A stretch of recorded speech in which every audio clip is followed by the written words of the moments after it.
It looked like it's happening. Angel Reese is asking out of Chicago already. Angel Reese officially puts the Chicago Sky on notice. We're not doing the same thing this offseason that we did last offseason. Stop bringing me bums to play with. Angel Reese recently stated to the Chicago Tribune that she will not accept the same outcome as this year and urged the Sky to surround her with the league's top players. That sounds brave, doesn't it? Here's the twist though. Despite missing weeks of play, she leads the league in turnovers and is still barely able to make a layup. She just earned a suspension since she's so awful. Though it may be she that the Sky need to let go of, Reese wanted to change her teammates. Is Angel Reese the largest fraud in WNBA history then? Without a doubt, she is not Caitlin Clark. Tell us in the comments section below if you support Reese the baby giraffe or Clark the newborn goat. Come on! Stop bringing me these players. I want the best of the best. I want the upper echelon. Angel Reese is fed up. She's tired of the losing. She's tired of being the gum on the bottom of the shoe of the league.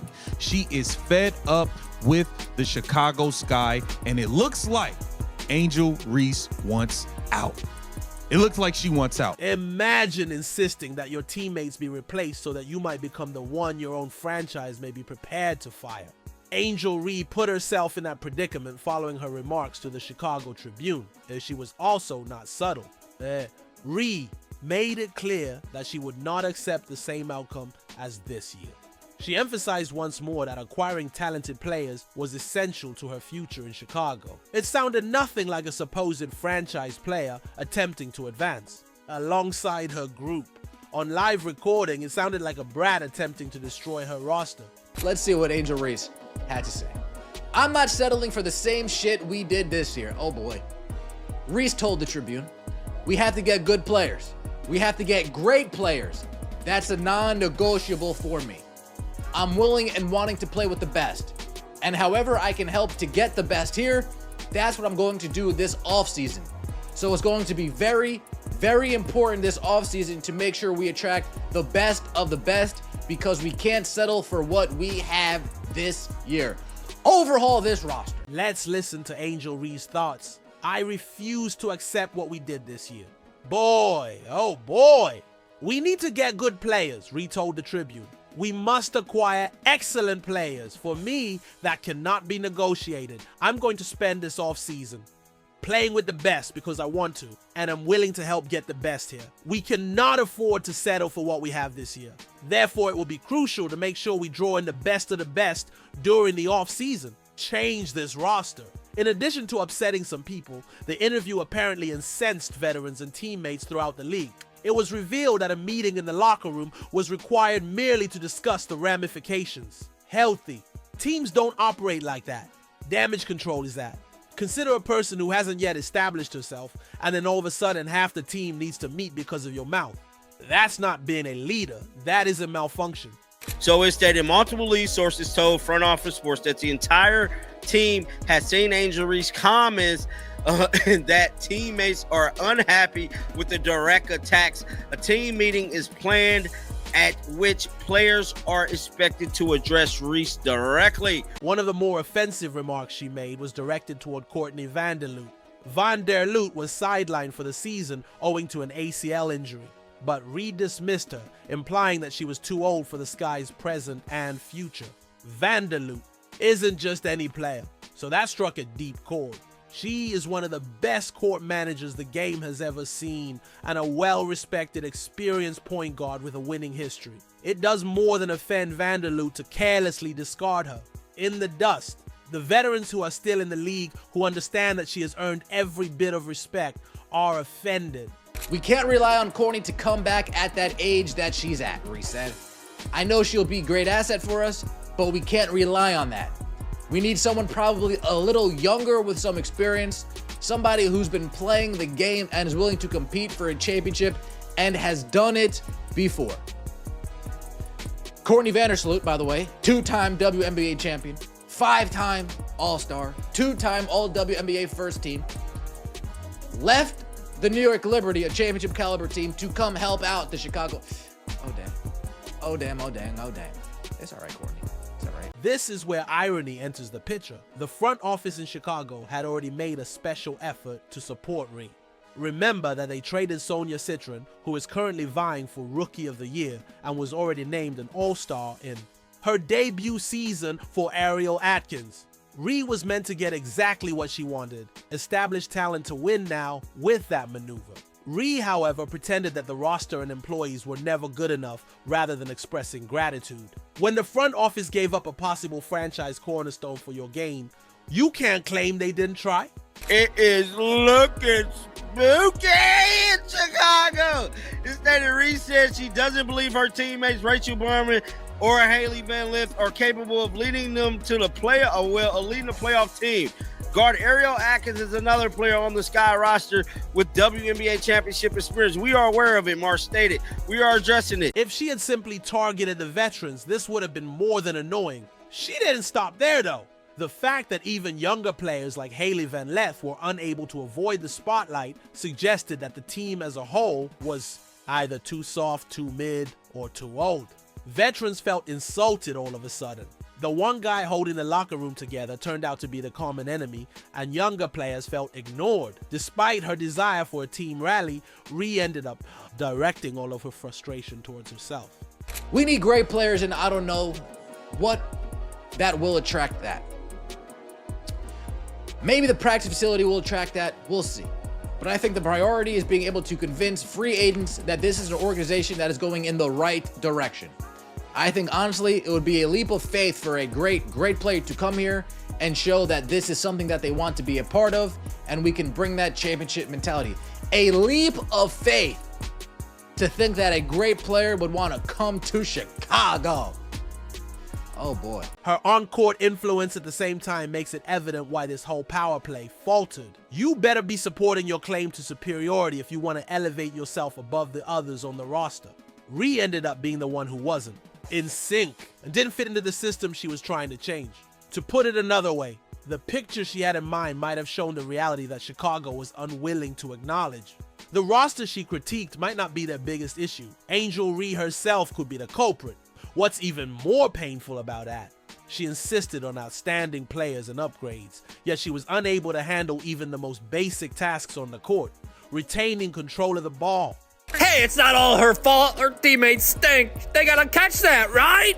Right! Scooby-Dooby-Doo, where are you? Scooby, put down the butter.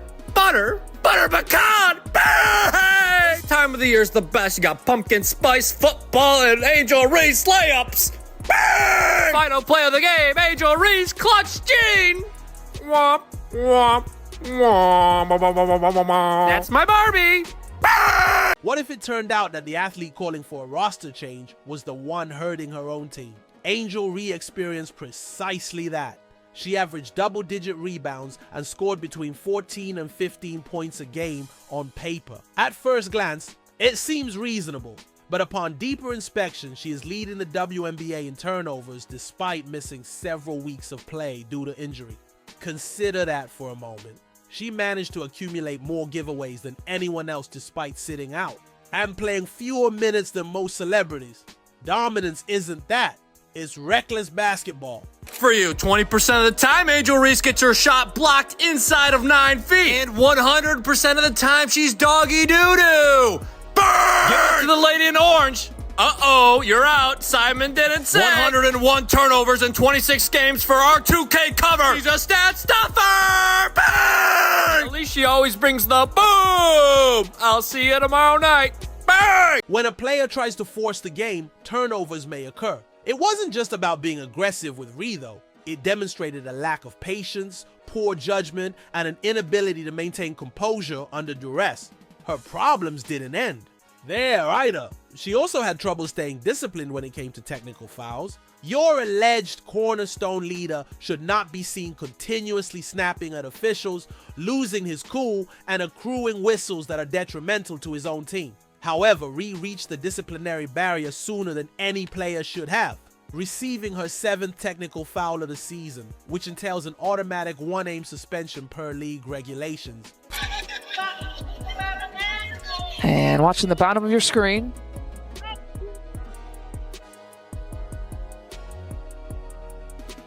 The contact by Reese. You can see Angel's right hand. Got Aaliyah Edwards on the head. And if they do, Lisa, I'm okay with that too, because I think you have to officiate these teams very tightly. So it'll be a technical foul on Angel. Out at the suspension, it didn't happen on any Tuesday either. And it happened just before a pivotal game against the Indiana Fever. For weeks, fans had been anticipating that game, which pitted the Chicago Sky against the Indiana Fever in a rivalry. The league attempted to mark, and Reed was able to eliminate herself from it for hitting Aaliyah Edwards in the head during a rebound play, not due to an injury or for rest. Referees saw enough to call it, whether or not you think it was deliberate, and the league was forced to impose the penalty. Not only is that a personal shame, but it also directly affects your own team at the most inconvenient moment. Angel Reese, oh damn, has been assessed with 8 technical fouls, and she will be suspended for Friday game unless it is rescinded. And I'm telling you right now, look, he said it best, her attitude. That mug ain't getting rescinded. Angel Reese has struck out again. Furthermore, this irony is too rich to be overlooked. When Ree wasn't on the court, the Chicago Sky, who were ostensibly formed around her, appeared to be a more unified and dynamic squad. The ball moved more smoothly, they defended more forcefully, and occasionally they even prevailed without her. Consider how regressive that is. The hallmark of a star is typically that their presence raises the bar for the squad. In Reese's instance, her team was more successful the less she participated. A franchise player in reverse. If you ask Sky fans if they think Ree laid the groundwork for the future, most of them would likely say that it feels more like they have an anchor tying them down. She sought to demonstrate that she was the focal point, but the outcomes showed quite the opposite. If your 15 points and 12 rebounds are marred by awkward mistakes, frequent disputes with the referees, and suspensions at the worst times, what good are they? It wasn't a saving grace to watch Ree on the court. It was witnessing a dependability that was unreliable during the season's pivotal moments. Now, how many players are going to listen to what Angel Reese had to say about Courtney Vandersloot? Are going to listen to what Angel Reese had to say about her current teammates? How many players are going to say, oh yeah, I want to play with that player who has no problem throwing me under the bus with 3 games to go. I want to play with that. Maybe not many. And that instability highlights the true difference, because while Ree was destroying relationships and bringing her own team down, another rising star was doing the exact opposite. This puts us in a prime position to examine the professionalism and leadership that Caitlin Clark brought to Indiana. Here's the distinction now. Caitlin Clark was doing the exact opposite, while Angel Ree was busy disparaging her own comrades. In the history of the WNBA, Clark has perhaps been under more scrutiny than any other player. Her career is exaggerated in every way. Every game is scrutinized, and every error makes the news. That should wear someone down, yet Clark handled it patiently and professionally from the beginning. She continued to travel with the Indiana Fever despite her injuries, supporting her teammates and making sure her presence was known while sitting on the sidelines. That demonstrated dedication. When she was injured, Ree, on the other hand, avoided her teammates, allowing them to continue without her. The Indiana Fever destroyed the Chicago Sky in Indianapolis on Saturday. Guess who wasn't there? Angel Reese. Angel Reese declined to travel to Indianapolis, and her coach came out and said something about, she's just focused on her rehab right now, and, she's day to day. We've never had an explanation on what caused the back injury, what's a time frame for her recovery. It's similar to so-and-so's back injury. This is something she struggled with here or there.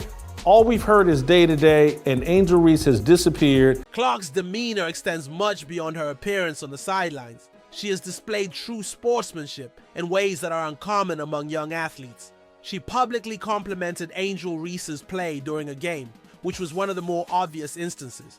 Though, at least in Reese's mind, the two are meant to be rivals, rather than contributing to needless drama.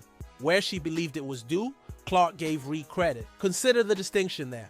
Clark used her interviews to make amends with rivals and teammates, whereas Ree used them to trash her own squad. That is the essence of leadership. Furthermore, it is impossible to overlook the effect on her own roster. Aaliyah Boston appears more liberated, self-assured, and in control of the paint when Clark is on the floor. Due to Clark's passing, which causes defenses to shift positions, guards like Lexi Hull and Kelsey Mitchell stretch out and find better looks. Even Sophie Cunningham, who is a space and energy lover, complements Clark's floor design flawlessly. The fact that Clark does more than just score is what sets it apart. She improves the way the entire unit operates. She topped the league in assists last season with over 9 assists per game. And this year, despite missing a lot of games due to injury, she averaged well over 8 assists per game. Yeah, I mean, I'm proud of this group. I think we've shown all season long, like, they're resilient, they're connected, they pull for each other, they enjoy one another, they celebrate one another, and, that stuff alone is good for 10 to 12 points a game. And, for this group, the way that they share the ball, how unselfish they are. I mean, I'm really proud of them. It's not been ideal circumstances all season long, but they've shown the character of who they are. They've been resilient. They've responded to adversity, and they continue to elevate one another. And, I couldn't be more proud of this group than I am at this moment. The media also took notice. All recent writing on Indiana has focused on Clark as the epitome of professionalism. She sets an example with her preparation, encourages her locker room, and speaks well of her teammates. In contrast, following that Tribune piece, Ree was forced to retract and issue an apology for publicly disparaging her roster. It's a contrast between day and night. One alleged superstar told the world that her team was insufficient. The other real superstar strengthened those around her. The Fever have hope because of this. They're doing more than just playing better hoops. They are being guided by adults who are older than Clark. She established a culture in Indiana that Chicago has yet to discover and sorely needs. And when you compare that to Reese's mistakes, it becomes clear that her demise was more than just poor luck. It appears to be the outcome of her own decisions. What is the back injury? Everybody's questioning it now. And this will be a third straight season where Angel Reese did not finish playing in games, where she just stopped. She just stopped. Some of these injuries, we saw the injuries. We didn't see what happened. What happened? This is bad. Imagine this. While her colleagues convene emergency meetings to discuss locker room issues, one franchise player's fans purchase tickets months in advance. Can you guess which franchise has people buzzing? The Indiana Fever, led by Caitlin Clark, are gaining ground. The year before she came, they were a lottery team, but now they're making inroads into the playoffs, snagging spots on national television and packing arenas. Angel Ree has, in the meantime, transformed what ought to have been a promising reconstruction in Chicago into a carnival of regrets, grievances, and more questions than answers. Supporters aren't staring up at the sky and inquiring about titles. They want to know if the front desk regrets all of the choices they made because of her. Nothing but a mystery surrounds Angel Reese. Angel Reese has taken this season off to focus on her off-court endeavors and to avoid these losses that the Chicago Sky are accumulating, to avoid them appearing on her resume. Angel Reese doesn't really care about basketball. Clark even behaved maturely during her periods of injury. She didn't go missing or hide at home when things got hard. She boarded aircraft, arrived dressed in streetwear, and sat with her teammates. In contrast, Ree remained absent due to injury, leaving others to sustain Chicago without any indication of leadership from the player they were meant to support. The sense that she wasn't Allen was only heightened by her absence. Alongside Clark, the Fever's supporting cast is doing well. In the paint, Aaliyah Boston is aiming for superstar status. Because of the space Clark creates, Lexi Hull is playing with greater assurance. Sophie Cunningham is a fantastic fit for Kelsey Mitchell, who is having one of her best years. In addition to scoring, Clark repositions the court and creates opportunities for others to thrive. I think it just says a lot about who we have as human beings. That was one of the things that we made a priority in the offseason of, who we bring into this organization. Number one, quality human beings, selfless human beings that want to pull for one another, that understand. We have this depth for a reason, and sometimes it creates challenges getting people on the floor. But in situations like this is why you have it. And I'm just, she's right. I mean, as a pro. And as a pro coach, this is one of the most connected groups I've seen. And evidence of Indiana's ascent, they're breaking attendance records, increasing sales of items, and continuously obtaining coverage in prime time. The Sky, a pitiful 10-win, 30-loss record, chasing the league's worst constant suspension headlines, and an unhappy fan base that isn't seeing any improvement. Chicago supporters are publicly lamenting the mess and accusing Reese of being the leader. There's no greater distance between Clark and Reed. The reason why veterans desire to play with Clark is her professionalism. Big brands don't want anything to do with Chicago because of Reese's objections, and the statistics support that. Chicago usually looks better when Rhea is not playing, while Indiana wins more when Clark is. This leads us to the most significant query. Was Angel Reed ever the Sky's best option? Angel, did Rhea want the Chicago roster to be reconstructed around her? Ironically though, the Sky might recognize that she is their main issue. A player who leads the league in turnovers cannot expect to be great, and observing her team's increased victories without her playing, she's already being framed as toxic by analysts and fans, with one describing her as a liability that cannot be overcome. Caitlin Clark is regarded by Indiana as the WNBA's first professional team leader. The future is bright in Indiana and terribly disappointing in Chicago if the fever continues to grow with Clark, Boston, Mitchell, Hull, and Cunningham. Tell us in the comments section below whether you support Reed, the baby giraffe, or Clark, the newborn goat. To ensure that you never miss anything, like, subscribe, and enable all notifications. We'll see you in the next video. Click the video on the screen.